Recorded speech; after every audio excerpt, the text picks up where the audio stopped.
হিন্দী ভাষী লোকসকলক 10টা কথা আৰু অসমীয়া লোকসকলৰ মাজতে বড়ো অসমীয়া, মিচিং অসমীয়া, তিৱা অসমীয়া, গোৰ্খা লোকসকলক বিদেশী। এয়া আছিল অসমৰ পৰিৱেশ। আৰু তাৰ ওপৰত আলফা, বড়ো উগ্ৰবাদী, কাৰ্বি উগ্ৰবাদী, আজি এটা সময় আছিল বোমা বিস্ফোৰণ, গুলীকাণ্ড, গ্ৰেনেড, কাৰোবাৰ যদি ল'ৰা ছোৱালী ৰাতি 2টা বজালৈকে ফাংচন চাব ক'ৰবাত ওলাই গৈছে, ঘৰত ঘূৰি নহালৈকে মাকে শুব নোৱাৰিছিল। এই আছিল কংগ্ৰেছৰ দিন। আৰু আজি বিজেপিৰ দিনত, বিশেষকৈ 2021 চনৰ পৰা আজিলৈকে আপোনালোকে চিন্তা কৰক, অসমত কৰবাত গুলি ফুটিছে, কৰবাত গুলি ফুটিছে, কৰবাত বোমা ফুটিছে, কৰবাত গ্ৰেনেড ফুটিছে, কৰবাত আন্দোলন হৈছে। আজি আমাৰ অসমখনত বোমা নাই, গুলি নাই, বন্দুক নাই, আন্দোলন নাই। সকলোৱে লাহে লাহে সাৰেণ্ডাৰ কৰি ৰাষ্ট্ৰ জীৱনৰ মূল খুঁটিলৈকে উভতি আহিছে। আজি অসমত কোনেও কাকো বঙালী বুলি বেয়াকৈ নকয়, হিন্দী ভাষী বুলি বেয়াকৈ নকয়, গোৰ্খাক বিদেশী বুলি নকয়। জনজাতীয় অজনজাতীয় লোকৰ মাজত আজি অসমত কাজিয়া নাই। মাত্ৰ 4 বছৰৰ ভিতৰতে অসমত সন্ত্ৰাসবাদ নোহোৱা হ'ল। অসমীয়া আৰু সকলো মানুহৰ মাজত শান্তি, সমন্বয়, প্ৰগতি আৰু মিলা মিছা। আজি অসমত ক'তো সাম্প্ৰদায়িক সংঘৰ্ষ নাই, ক'তো কোনো খেলি মেলি নাই। সকলো মানুহ আজি নিৰাপদে আছে।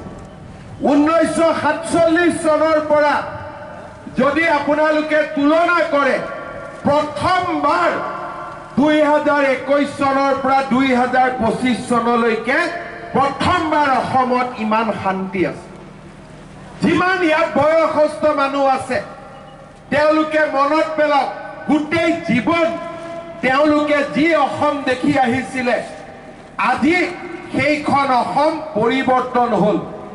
সকলো মানুহ একেলগে থাকে, কাজিয়া পেচাল নোহোৱা হ'ল, আন্দোলন নোহোৱা হ'ল, ৰেল বন্ধ, গাড়ী বন্ধ, অসম বন্ধ, হোজাই বন্ধ, আজি সকলো নোহোৱা হ'ল। অসম আজি উন্নয়ন আৰু প্ৰগতিৰ এক নতুন দিগন্তলৈ গতি কৰিছে। কংগ্ৰেছৰ দিনত এটা অংগনবাদী চাকৰিৰ কাৰণে 2 লাখ টকা ঘোষ দিব লাগিছিল। কংগ্ৰেছৰ দিনত অংগনবাদী চেণ্টাৰ বনাইছিলে, পাৰ চৰাইও তাত আহিব নোৱাৰে, বাচ্চাৰ কথাটো বাদ দিয়ক।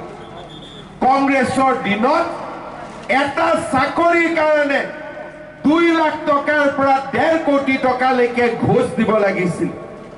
কেইদিনমান আগতে বিধানসভাত জাষ্টিছ বিপ্লৱ শৰ্মা কমিটিৰ ৰিপৰ্ট পেছ হৈছে, সঁচা মিছা নাজানো। তাত এনেকুৱা কথাও লিখা আছে যে কংগ্ৰেছৰ দিনত চাকৰিৰ কাৰণে ছোৱালীয়ে নিজৰ সতীত্বও বিসৰ্জন দিবলগীয়া হৈছিল। ৰিপৰ্টত লিখা আছে, মই সঁচা মিছা কথা ক'ব খোজা নাই।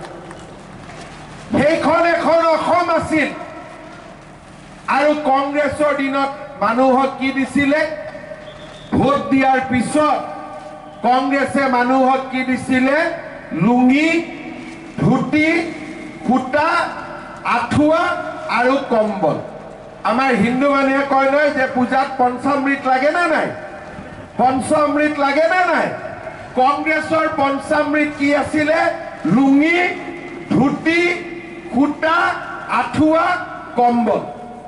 এনেকে মিটিং হ'ব, ট্ৰাকত সূতা থাকিব, মহিলাসকলক এনেকে এনেকে সূতা দলি মাৰি দিব। কোনোবাই পালে যদি পালে, তাৰ ওপৰতে এগৰাকীৰ ওপৰত এগৰাকী জঁপিয়াই পৰে।